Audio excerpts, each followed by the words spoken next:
When I talk to millennial women, there is a general vibe of anxiousness.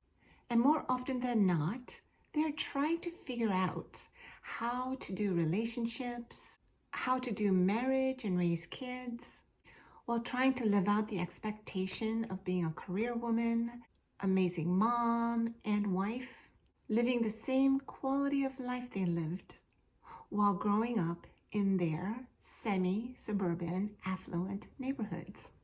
They are discovering how difficult it is. They want it now, and now just can't come fast enough.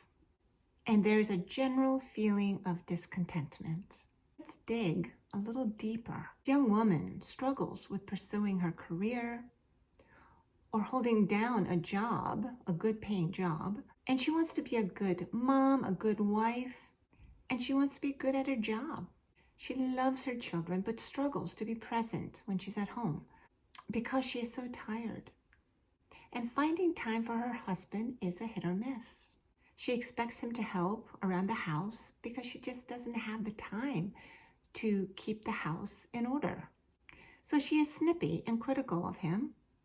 And the message she's sending is that he is not doing enough.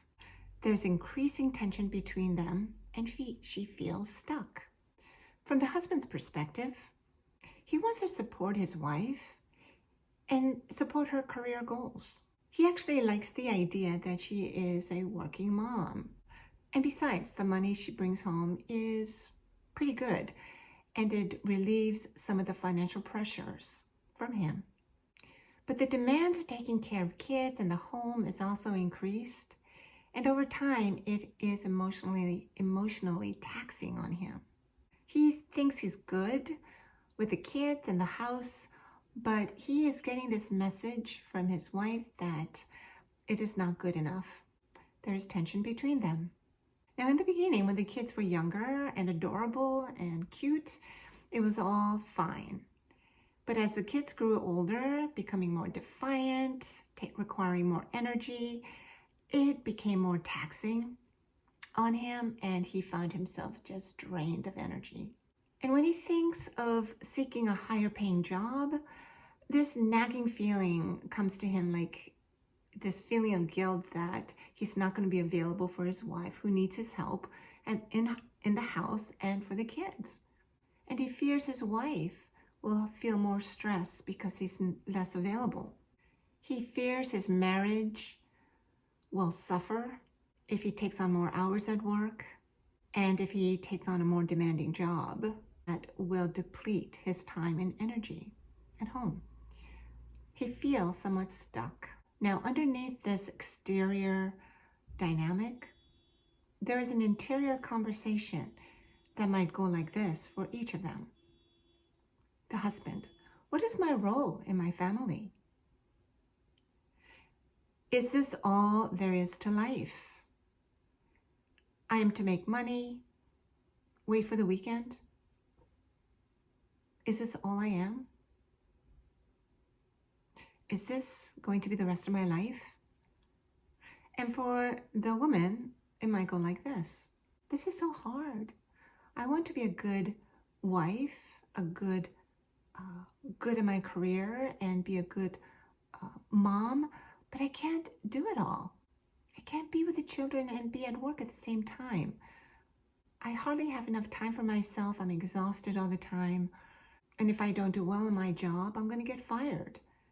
And I don't want that. Besides, we need my income to make ends meet. And who am I really then if I don't have my job?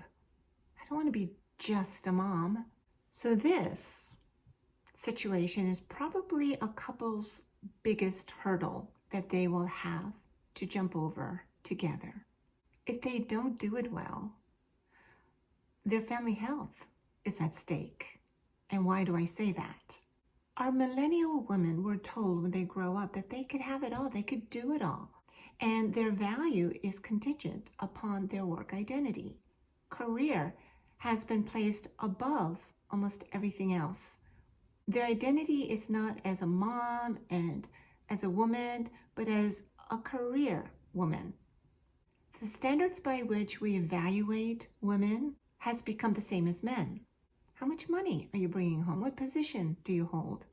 Children and home life are almost an afterthought.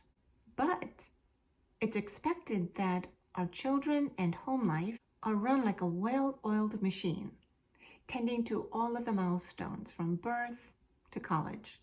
And our millennial men were indirectly messaged that they no longer are needed to be the provider of the family. The woman can do it all.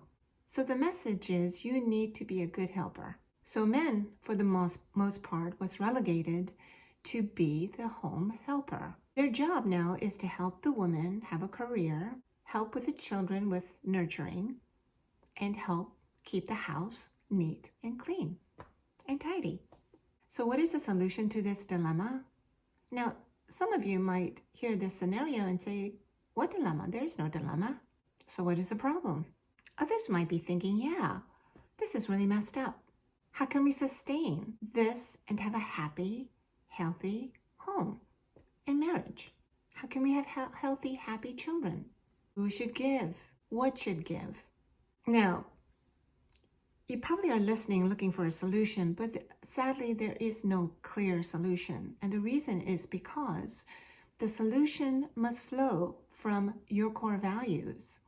What are core values? What is sacred to you?